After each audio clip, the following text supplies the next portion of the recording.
Hello and welcome to our program, Violence Free World. My name is Cally Ikpe. It's about that time, it's about that season again to bring you our program and of course again to elect another leader for the Federal Republic of Nigeria. And everywhere seems tensed already. Just what is bringing this tension will be part of the focus for our discourse today on the program, Violence Free World. My guest in the house is no other. He's been here a couple of times before, but we're discussing on a different level this time around. I'm referring to no other than Barrister Sam Kargbo. Sam, you're welcome to the program. Thank you very much. Thank you for having me. Yeah, we're going to come right into the conversation, but first, let's take the special report, which is on electoral violence as well. Now, you know, be here. We'll be right back.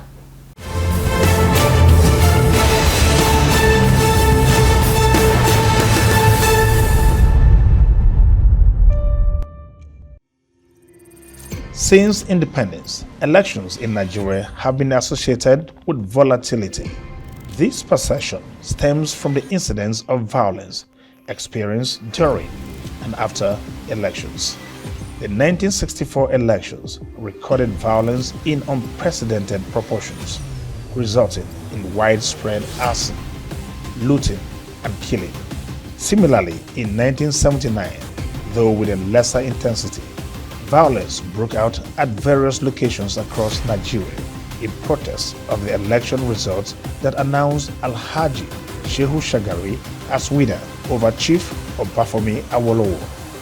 The casualty figure was minimal but will be magnified with the 1983 elections when Shehu Shagari again won re-election.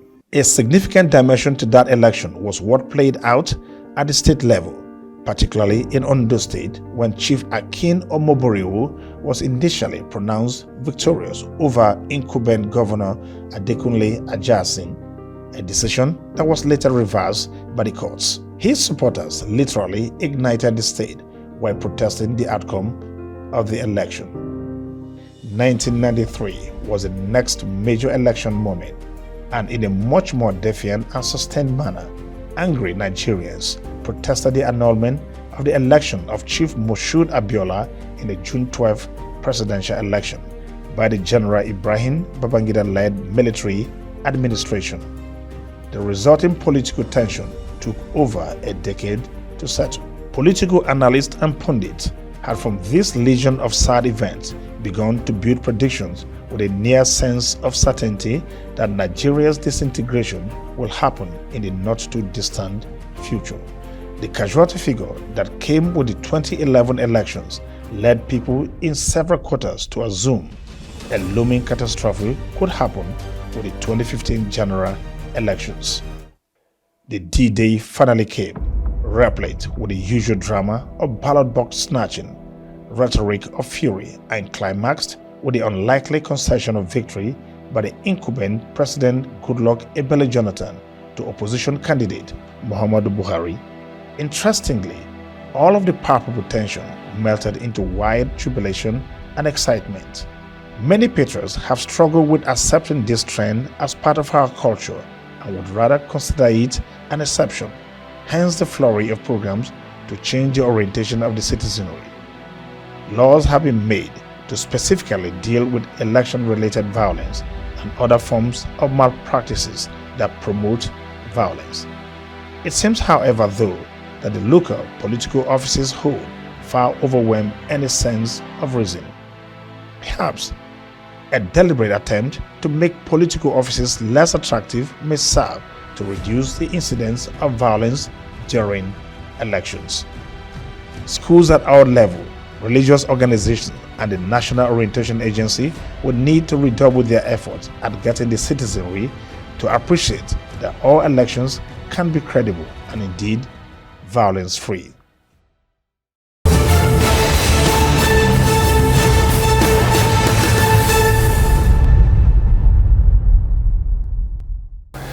Welcome back. Now, Barrister Sam Kargbo, let's get going. I did say it's about that time again.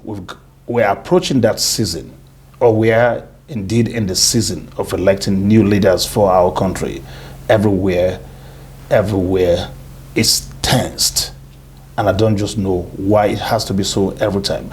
Recall that each time there's a major election in Nigeria, there will be forecasts as to would Nigeria continue as one entity? Would Nigeria survive all of what's going on? Questions are being asked already. Just what's going on in your mind? What's going on in the mind of Sam Kargbo right now? Well, I'll start from the positive note. I think this time around, I don't think we are at a situation that you could ask that question. Things are going on smoothly for now. Smoothly? Hopefully. Okay. I'm hoping that by the time they finish their primaries, we'll still be having the sort of peace that we are having. Over the years, I don't know where you were born, but from about the 60s, every turn of election, every cycle of election had come with its own violence. And much of that has to do with the unsportsmanliness of the actors, that is, the politicians themselves. The politicians see elections as a do or die matter. I don't know if that's what is correct, but this is because it's a winner takes all. The stakes are high, and they go out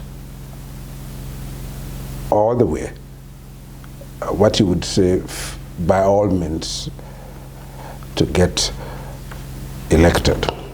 And much of the time, they bypass the electorate through rigging and all of that. And because the other participants know that it's not so much about the electorate, they themselves too guard themselves and go to war with each other. That's why we'll be having what we've been having, which is unfortunate. And I'm hoping that by this coming election, general election, this cycle of election, we wouldn't go back to that, because the last election, 2019, I don't think we had much of that. 2015 too, we didn't have much of that. And with the amendment in the Electoral Act, hopefully if the manager of the election, that is INEC itself, is able to deliver on its mandate, we shouldn't be having the circle of violence that we having in the past. Now, Sam, as part of what I observe, it's responsible for this tension that we're experiencing is some kind of sense of entitlement that is being expressed by certain groups or coming from certain quarters. The issue of this presidency from the southeast has refused to go away. If anything, it has heightened and it's to the fore right now. And that's one of the reasons it is seeming like, are we serious about the unity of this country at all? How does this bother you? Very much. And let me just give a background to it. The way Nigeria was constituted, the nations were bypassed, and much of the so-called agreement and treaties that the colonizer capitalized on, I think they just did with the elites, that is the ruling classes of the nations. And much of the debates on the eve of the elections, they didn't factor in this nature of the diverse nature of the country. It's very difficult the world over. I do not even think that there are up to 10 countries outside Nigeria that you could say, yes, they are this complex and yet staying as one country. America can get away with it, and I will explain why. India is struggling with it, but most of Europe, they've had to balkanize themselves, going back to nationhood. And much of what you have in Europe are nation states, meaning that it is the tribes themselves that form themselves into the states. But here, it is not the tribes. What happened, the state is superimposed, and the tribe's interests were not really canvassed and factored in the formation of Nigeria, even at independence. At independence, the discussion was about regions, but the regions themselves did not actually map out the nations that constitute those regions. So you still have that factor, so much so that you have what we call the national question, which is as between the superimposed state and the nations that make up Nigeria, where does the individual's loyalty lie? I can tell you, your loyalty to your own chief group is much, what would I call it now, higher than that of, if that's the word, that of your loyalty for Nigeria. And until you get to a point where the state would itself woo and draw to itself the loyalty of the individuals to the point whereby the individual is able to put out himself or herself entirely for what you would call the collective interest of the state that you call Nigeria, you would still be having this. And let me tell you why the issue of election is fraught with violence. Governance has turned out to be the highest makers of private rich people, meaning that it's a very good investment for individuals who have the opportunity to be elected into governance. And because of that, and because the state in itself doesn't seem to be fair in the sense that if everybody was taken along, there is that sense of both economic and social inclusion in the state development, individuals would and might not have been so tended to fall back to their own nations. But it is because the state just handpick a few elite and make them feel proud of Nigeria and leave the rest to themselves.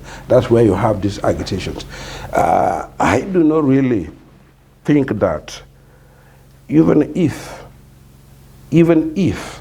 all regions are to produce the president of this country successively, you will solve this problem, because I do not think that history and experience, I'm talking experientially here now, had made up a case for these agitations. Because take for an example, I hope I'll be right to say this, much of the leadership of the country, numerically, if you make the math, has been from the north. But yet today is the least developed, least educated, and if you ask me, even the benefits of statehood, I do not think they're having a fair share of it.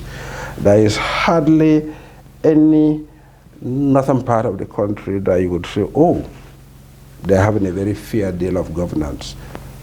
So, to me, what I think we should all try to gravitate to and agitate for is for us to have a very good and fair governance system that takes care of the individual.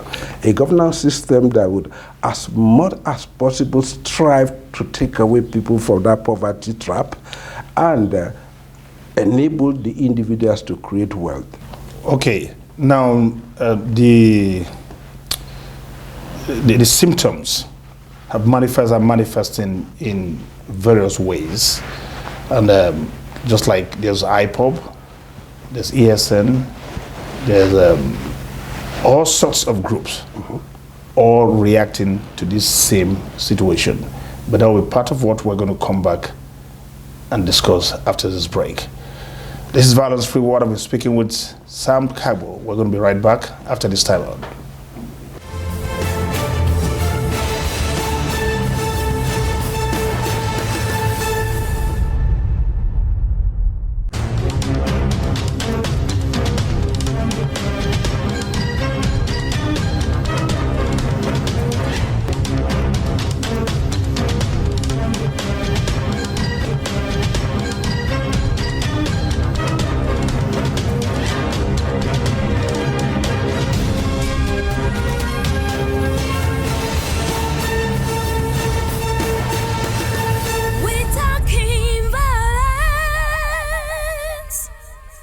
Welcome back. This is Violence Free World, and Sam Kargbo is still very much in the house. Just before we went on that break, we hinted as to the symptoms of that agitation. This agitation, no doubt, just brings to the fore some more the challenge that we have as far as national unity is concerned. 2023 beckons. I'm referring to the general elections. And it looks like it's a very wonderful opportunity for us to be able to use in getting everything right. Fortunately, great people, personalities from the Southeast, on the side of the APC, and on the side of the PDP. Yet, the seeming reality is that there will be no zoning anywhere. But that does not preclude the fact that the Igbo man can be voted into becoming president. The man from the Southeast extraction particularly can be voted into becoming president of Nigeria. That opportunity is there. Then suddenly, I also want you to comment on the flooding of the political space, the presidential space. Everybody suddenly realized they can become president, and they're throwing in this much money. 40 million on the other end, and 100 million on the other end, making it seem like it's 40,000 naira and 100,000 naira. Even 100,000 naira, I know it's a lot of money, but we're talking about hundreds of millions in this time. And all of this is going on. Then there's the question of the legibility or illegibility of Jonathan, which you have hinted at earlier too. All of that, and these things are not helping the political situation. If anything, they are adding to the tension.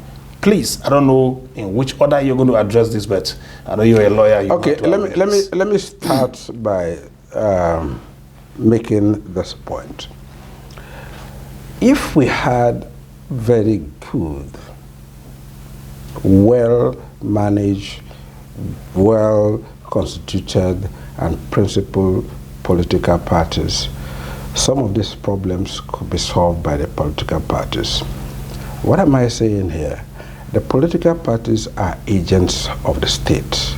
The state donates the power to them to recruit the personnel of government. And therefore, they have that secret mandate to do what is right for the country.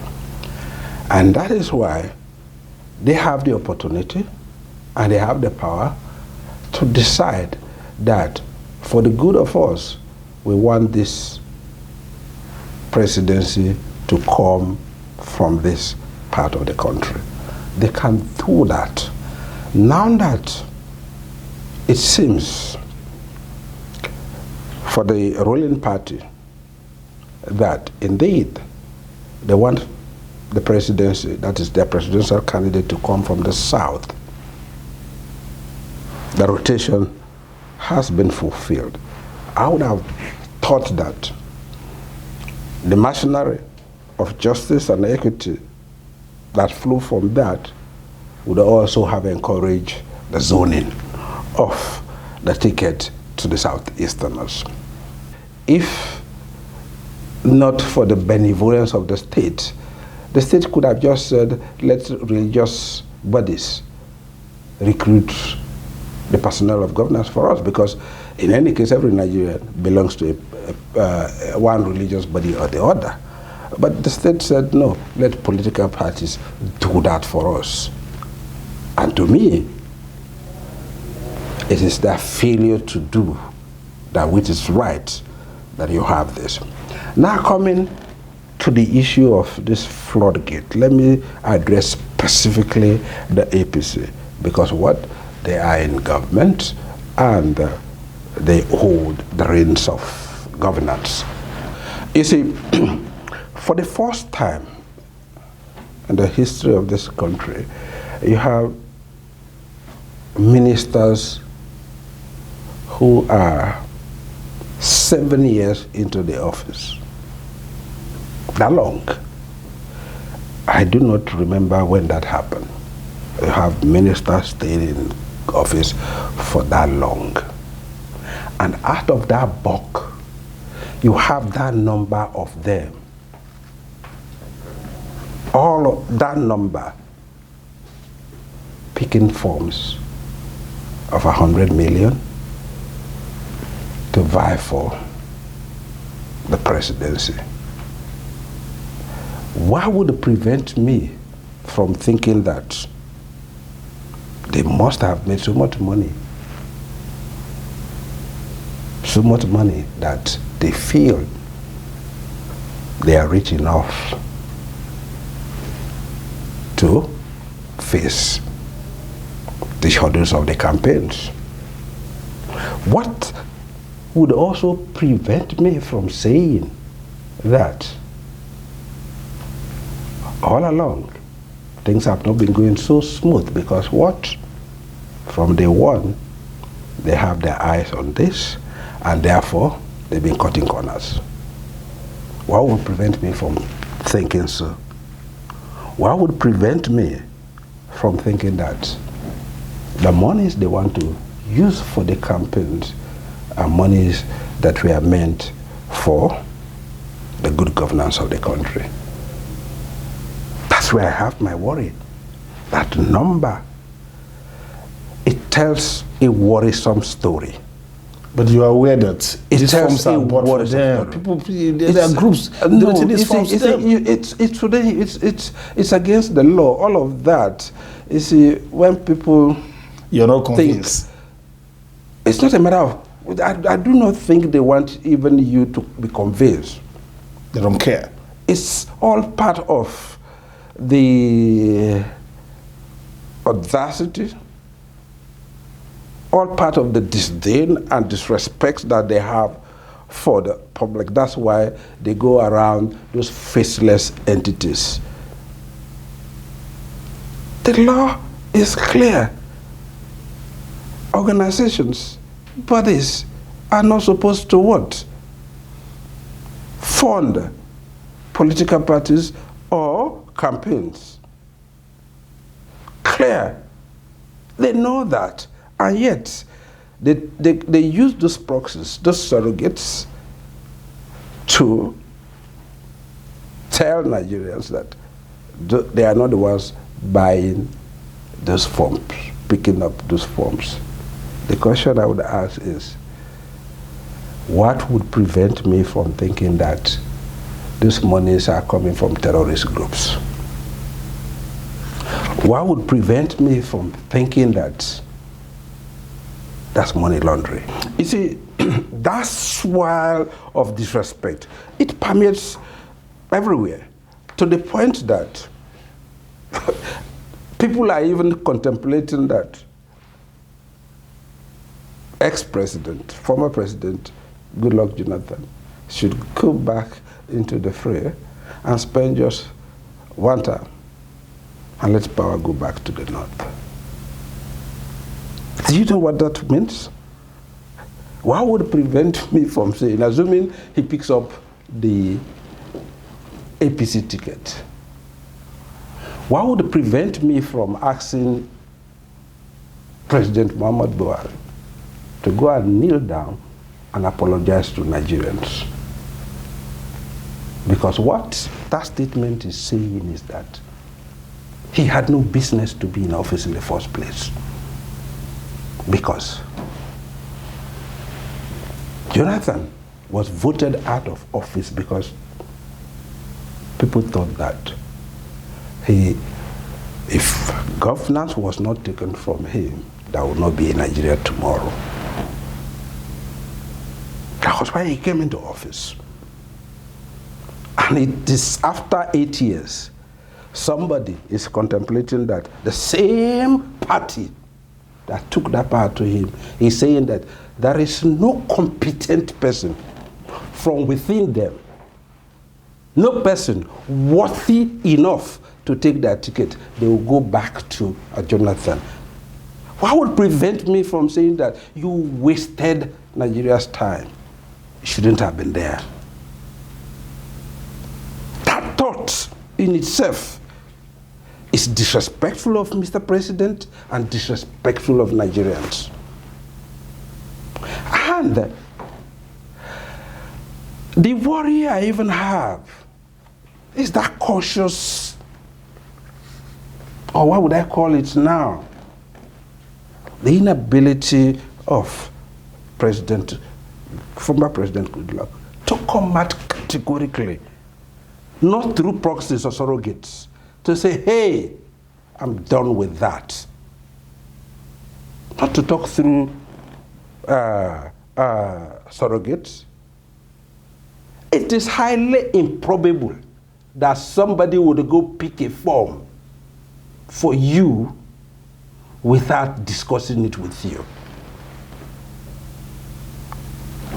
Where is that thought coming from that, oh, they just picked it, I never knew, that's what? No, it is your body language, if at all. I want to give you the benefit of the doubt. It's your inability to make a categorical statement that, oh no, I'm done with that. I'm not a statesman. I want to enjoy the glory that I'm enjoying. Why is the world celebrating him? They see him as a Democrat who what? Hands off when he lost. And today he's all over the place. And yet, he are being economical about the energy to tell Nigerian forcefully that, hey, that's not for me. But coming back, 100 million. People are throwing it around like it's Gary. And the faces of Nigerians who are hungry, who are being battered by hunger. Okay, Sam Kargbo, I think that's a very good point to leave it at this point. Like you just say, let due process be followed, let democratic tenets be observed properly as it should be, and we're going to have a violence-free election come 2023.